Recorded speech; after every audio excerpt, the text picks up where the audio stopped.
मैं डॉक्टर हेमलता शर्मा, सहायक आचार्य, संस्कृत, राजकीय स्नातकोत्तर महाविद्यालय, बयाना।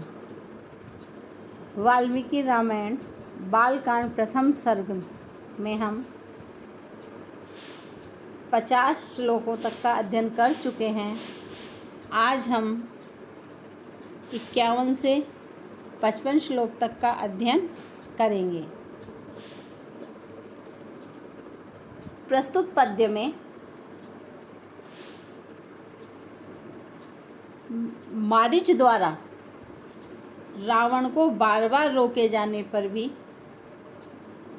रावण के द्वारा राम से प्रतिकार अर्थात बदला लेने का वर्णन बताया गया है। न विरोधो बलवता शमो रावण तेन ते अनादृत्य तु तद वाक्यम रावणः काल चोदितः। न विरोधो बलवता शमो, न विरोधो विरोध नहीं करना चाहिए। किसका? बलवता अर्थात जो अत्यधिक बलशाली है, बलवान है, ऐसे शमो रावण समर्थ या उचित नहीं है रावण। हे रावण, तुम्हारे द्वारा तेन उन श्री राम के साथ में जो बलशाली हैं, बलवान हैं, उनके साथ विरोध करना उचित नहीं है। अनादृत्य तु तद वाक्यम, लेकिन तद वाक्यम उस मारीच के वाक्यों का अनादृतम आदर न करता हुआ, अनादर करता हुआ, तद वाक्यम उनके वाक्यों का रावण है, रावण काल चोदित है, मृत्यु काल से प्रेरित होने के कारण। तो यहाँ बता रहे हैं, महर्षि नारद वाल्मीकि जी से कहते हैं कि मायावी राक्षस जो मारीच था, उसने रावण को बारंबार समझाया कि हे रावण, तुम्हें राम से विरोध नहीं करना चाहिए। क्यों? क्योंकि राम अत्यंत बलशाली हैं। उनके साथ तुम्हारा इस प्रकार से विरोध अथवा शत्रुता किया जाना उचित नहीं है, क्योंकि उनके बलवान होने का अनुमान तो तुम्हें इस बात से लगा ही लेना चाहिए कि वे बिना किसी सेना की सहायता के वन में निवास करने वाले ये दोनों भाई, जन स्थान में रहने वाले 14,000 राक्षसों और उनका नेतृत्व करने वाले खर, दूषण और त्रिशिरस आदि राक्षसों को मार डाला है।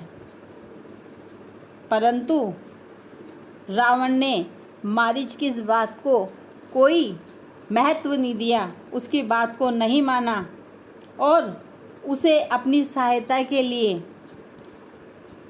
लगातार निरंतर दबाव डालता रहा, क्योंकि रावण के सिर पर काल चोदिता, काल नाच रहा था, मृत्यु नाच रही थी।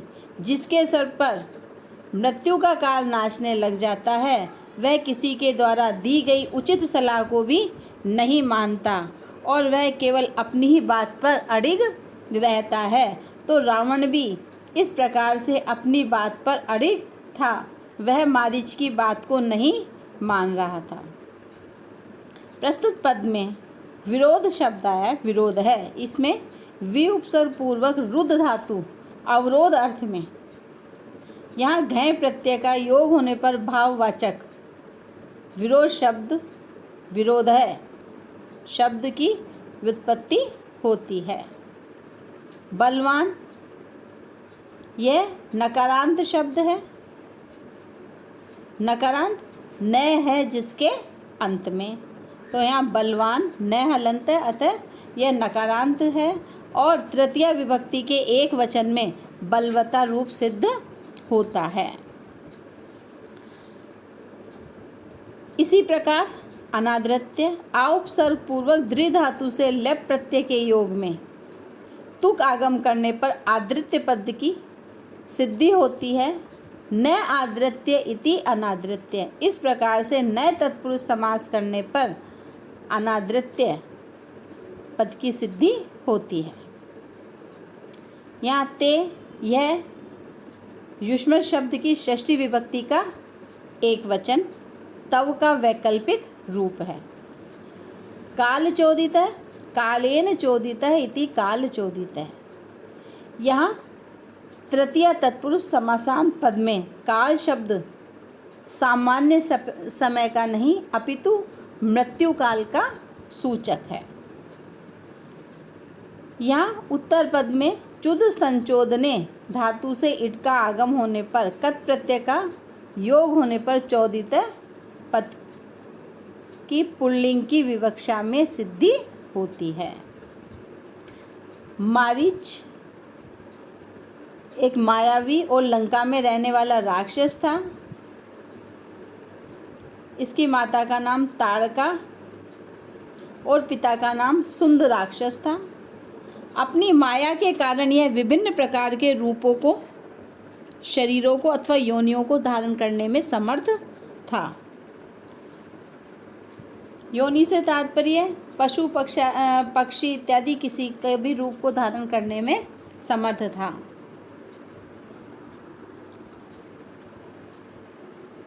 अगला सूत्र श्लोक जगाम सह मारीचः तस्या आश्रम पदम तदा तेन माया विना दूरम अपवाह्य नृप आत्मजौ।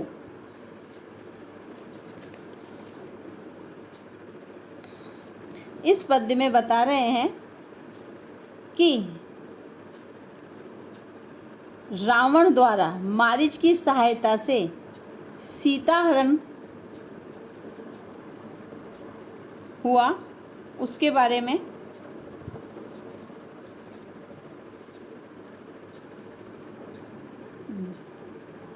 जगाम सह मारीच है तस्य आश्रम पद है। जगाम गया सह मारीच, वह मारीच के साथ तस्य आश्रम पदम, उस आश्रम पद अर्थात जो प्रसिद्ध आश्रम जहाँ राम सीता और लक्ष्मण निवास कर रहे थे वहाँ गया। तेन माया विना, और उस मायावी के द्वारा अर्थात मारीच के द्वारा, मायावी ना माया जाल रचा गया। और दूरम अपवाह्य नृप आत्मजौ, नृप आत्मजौ, नृप राजा के आत्मज जो पुत्र हैं उन दोनों को दूरम दूर वन में बहुत दूर तक अपवाह्य अपहरण करके हटा करके ले गया। यहाँ नारद जी वाल्मीकि जी से कह रहे हैं कि मारीच ने बार बार रावण को समझाया, लेकिन रावण के बात समझ में नहीं आई तो विवश होकर के मारीच को रावण का साथ देना पड़ा। और रावण अपने साथ मारीच को लेकर दंडकारण्य में जन स्थान पर, जहाँ श्री राम लक्ष्मण और सीता रहते थे, वहाँ मारीच अपनी मायावी रचना के द्वारा स्वर्ण मृग बनकर आश्रम के सामने इस प्रकार से कूदने लगा, आने जाने लगा, चौकड़ियाँ भरने लगा ताकि सीता जी की नज़र उस पर पड़े।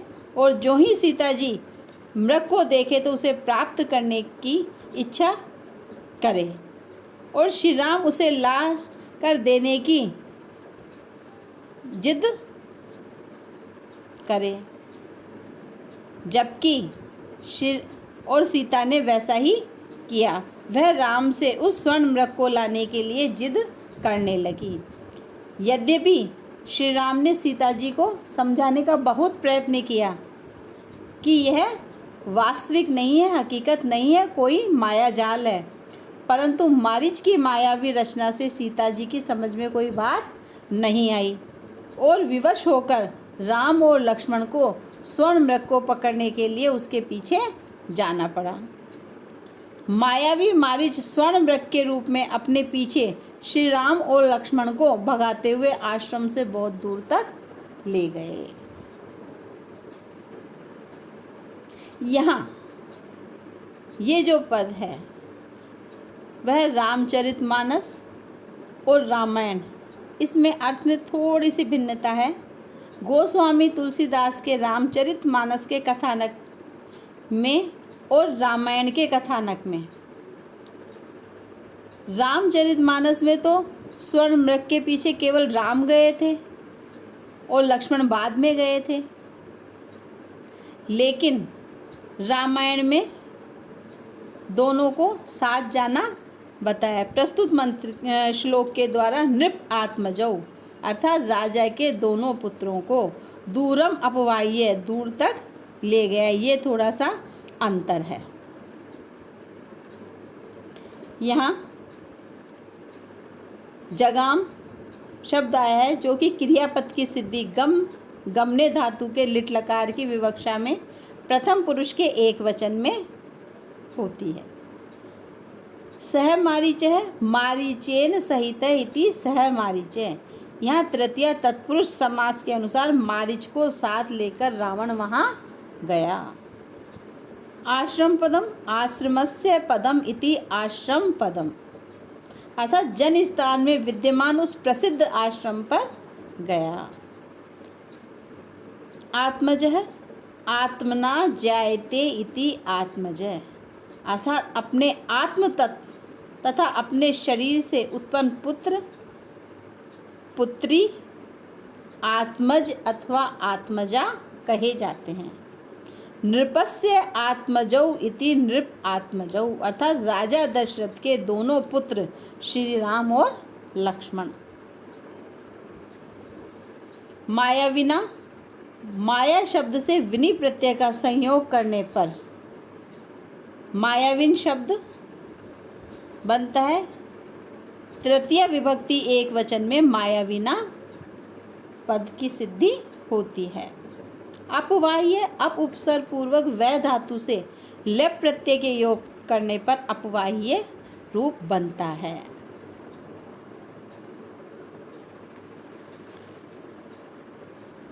इसके पश्चात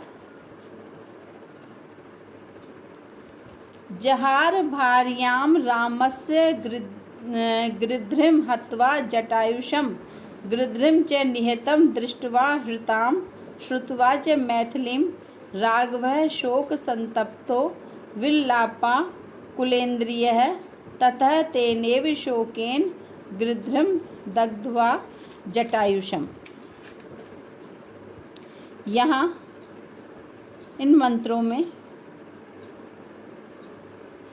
सीता हरण का वर्णन और जटायु वृद्ध की मरणावस्था तथा सीता हरण संबंधी दुर्घटना से राम के विचलित होने का वर्णन किया है।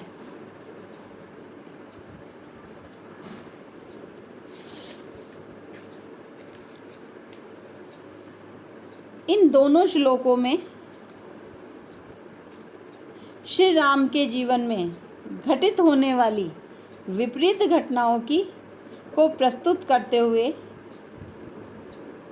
महामुनि नारद जी वाल्मीकि से कहते हैं कि मारीच स्वर्ण मृग के रूप में अपने माया जाल से राम और लक्ष्मण को आश्रम से बहुत दूर ले जाने में सफल तो हो गया,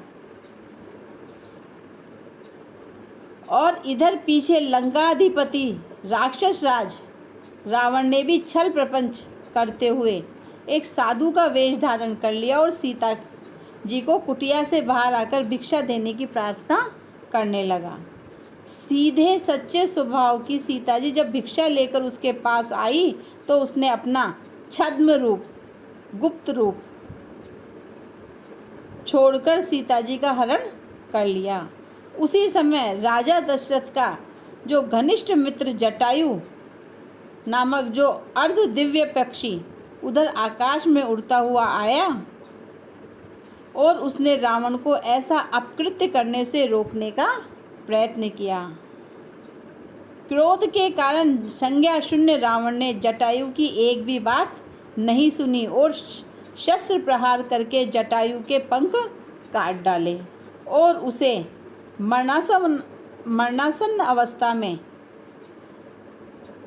पहुंचाकर धरती पर फेंक दिया और सीता जी का हरण कर ले गया। जब श्री राम वापस आश्रम में पहुँचे और सीता जी को वहाँ नहीं पाया तो उन्हें आवाज़ें देते हुए चारों ओर ढूंढने लगे। उसी समय जटायु के करहाने की आवाज़ सुनकर वे उसके पास आए तो अपने प्राण त्यागने से पूर्व जटायु ने वहाँ पर घटित दुर्घटनाओं के विषय में श्री राम को विस्तार से बताया और फिर शरीर से शांत हो गया।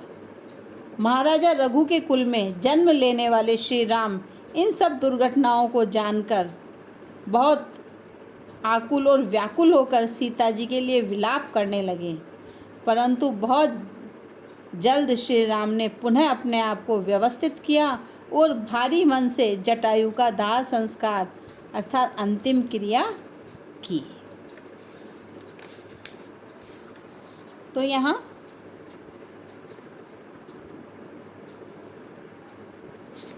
इसमें सीता हरण और जटायु मरण इनका वर्णन आया है।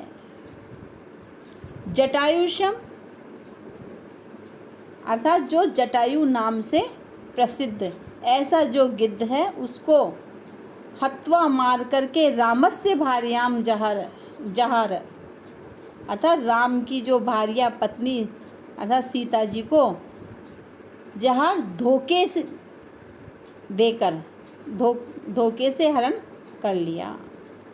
गृद्धम च निहितम दृष्ट्वा मैथिलीं च हृता श्रुत्वा शोक संतप्तम आकुलेन्द्रिय राघव विलाप। गृद्धम और उस जटायु नामक गिद्ध को निहितम निश्चित रूप से मारा हुआ दृष्टवा देखकर मैथिलीम और मिथिला की राजकुमारी सीता जी का हृताम हरण करता हुआ श्रुत्वा सुनकर शोक संतप्त दुख के कारण अत्यंत ही संतप्त आकुलेन्द्रिय अर्थात व्याकुल इंद्रिय वाले राघव महाराज रघु के वंश में उत्पन्न श्री राम विलाप करने लगे। ततः इसके पश्चात तेनेव शोकेन उसी प्रकार से शोकेन शोक से दुख से व्यथित होते हुए श्री राम जटायु नामक जो गृद्धम गिद्ध का दग्धवा जलाकर अंतिम संस्कार किया और बहुत दुखी भी हुए। यहाँ जहार पद आया है। यह हृहरणे धातु से लिट लकार की विवक्षा में प्रथम पुरुष एक वचन में जहार पद सिद्ध हुआ है। हत्वा हन धातु में कत्वा प्रत्यय करने पर हत्वा क्रियापद की सिद्धि है। जटायुषम जटायुष द्वितीय विभक्ति एक वचन में जटायुषम बनता है। यह गिद्ध जाति में उत्पन्न एक अर्ध दिव्य पक्षी था। राजा दशरथ पशु और पक्षी प्रेमी थे, इस नाते यह राजा दशरथ का घनिष्ठ मित्र था। इसकी माता का नाम शयनी और पिता का नाम अरुण था।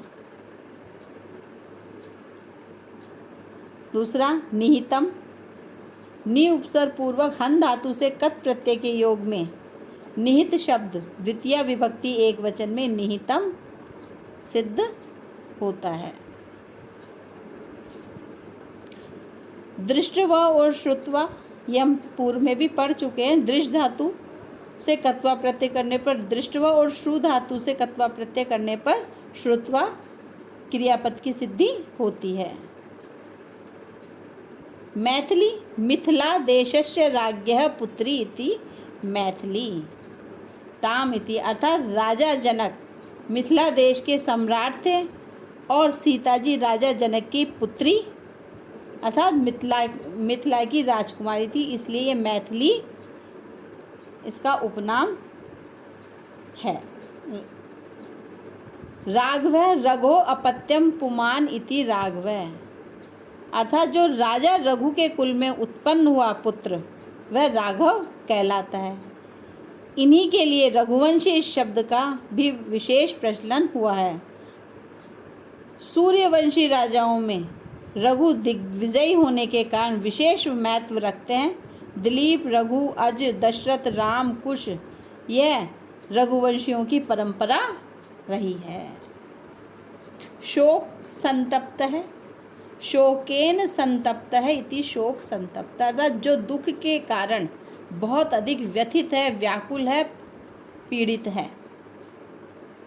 यहाँ सम उपसर्ग पूर्वक तप धातु से भूतकाल के अर्थ में कत प्रत्यय का प्रयोग करने पर प्रथमा विभक्ति एक वचन पुल्लिंग में संतप्त है पद बनता है। शुच धातु से घय प्रत्यय का संयोग करने पर भाववाचक में शोक है शब्द बना। विललाप है, वि उपसर्ग पूर्वक लब धातु लिट्लकार प्रथम पुरुष एक वचन। आकुलानि इंद्रियाणि यस्य सह इति आकुलेंद्रिय, दुख के मारे, दुख के कारण जिसकी पंच ज्ञानेंद्रिय और पंच कर्मेंद्रियां बहुत आकुल और व्याकुल होती है, वह आकुलेंद्रिय कहा जाता है।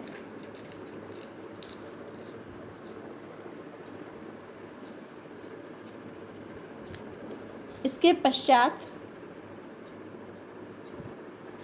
मार्गमाणो वने सीताम राक्षसम संददर्श है कबंधम नाम रूपेण विकृत घोर दर्शनम।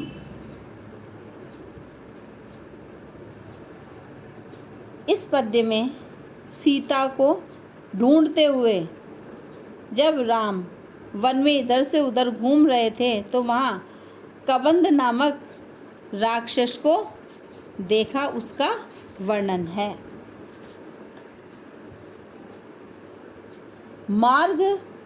मार्गमाणो वने, अर्थात रास्ते, एक रास्ते से दूसरे रास्ते, मार्ग रास्ते खोजते हुए, वने वन में सीताम सीता को राक्षसम संददर्श है, अर्थात जब वह सीता को ढूंढ रहे थे, खोज रहे थे इधर उधर, तब खोजते खोजते उन्हें राक्षसम संदर्श अर्थात एक राक्षस को देखा। कबंधम नाम रूपेण, कबंध नाम के, अर्थात उस राक्षस का नाम कबंध था। ऐसे कबंध नामक एक राक्षस को संदर्श देखा। ददर्श मीन्स देखना और संदर्श अच्छी प्रकार से देखा। कबंध नाम रूपेण विकृतम घोर दर्शनम, उस कबंध नामक जो वह राक्षस था वह रूपेण रूप से अर्थात शारीरिक रूप से, विकृतम विकार से युक्त, घोर दर्शनम और देखने में बड़ा ही घोर अर्थात भयानक डरावना था। तो यह बताया कि जब रावण के द्वारा सीता जी का हरण करके उन्हें दक्षिण दिशा की ओर ले जाया जा रहा था, ये बात जटायु ने श्री राम को बताई। श्री राम ने भी अपने आश्रम से चलकर वन में एक रास्ते से दूसरे रास्ते चलते हुए अपनी पत्नी सीता को खोजना प्रारंभ किया और बहुत प्रयत्न करने पर भी सीता जी श्री राम को नहीं मिली, परंतु राम को एक स्थान पर कबंध नामक एक राक्षस दिखाई दिया जो दिखने में बहुत ही डरावना, भयानक और शारीरिक रूप से विकार से युक्त था, ऐसा वह दिखाई दिया। मार्गमाण, मार्ग शब्द से निरंतरता के अर्थ में शानच प्रत्यय का योग होने पर मार्गमाण शब्द की व्युत्पत्ति और प्रथमा के एक वचन में मार्गमाण पद बनता है। संददर्श सम उपसर्ग पूर्वक दृश धातु जो कि दर्शन अर्थ में है, देखने के अर्थ में है। लिट लकार प्रथम पुरुष एक वचन में संददर्श रूप सिद्ध होता है। विकृतम वि उपसर्ग पूर्वक क्री करने धातु से भूतकाल में कत प्रत्यय का योग करने पर विकृत शब्द द्वितीय विभक्ति के एक वचन में विकृतम रूप सिद्ध होता है। घोर दर्शन घोरम दर्शनम यस्य स तम इति, अर्थात दिखाई देने में जो बहुत ही भयानक लगने वाला हो, डरावना हो, वह घोर दर्शन कहा जाता है।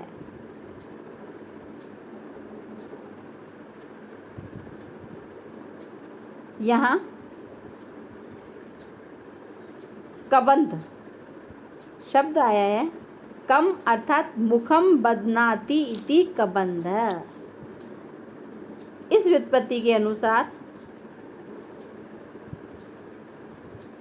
जिसका मुख उसके पेट से बंधा हुआ हो, चिपका हुआ हो, उसे कबंध कहा जाता है। तो यहाँ इस राक्षस का जो मुख है और सिर, ये पेट से चिपका होने के कारण दिखने में विकार युक्त था, इसलिए ये कबंध नाम वाला राक्षस था। और मूल रूप से यह गंधर्व जाति का एक सुंदर युवक था, लेकिन इंद्र के द्वारा शापित होने के कारण इसमें विकृति उत्पन्न हो गई और ये राक्षस की तरह दिखाई देने लगा।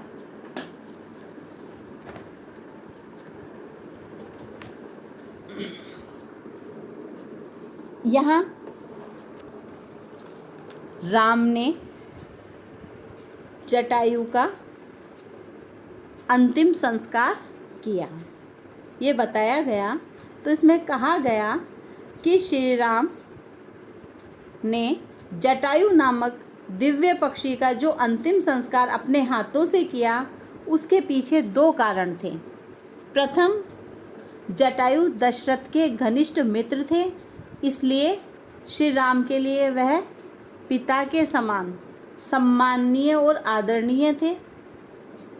दूसरा, जटायु ने श्री राम की पत्नी सीता जी की रक्षा करने में अपने प्राण गंवाए। इन दोनों कारणों से ही श्री राम ने जटायु का अंतिम संस्कार किया। शेष अगली क्लास में। धन्यवाद।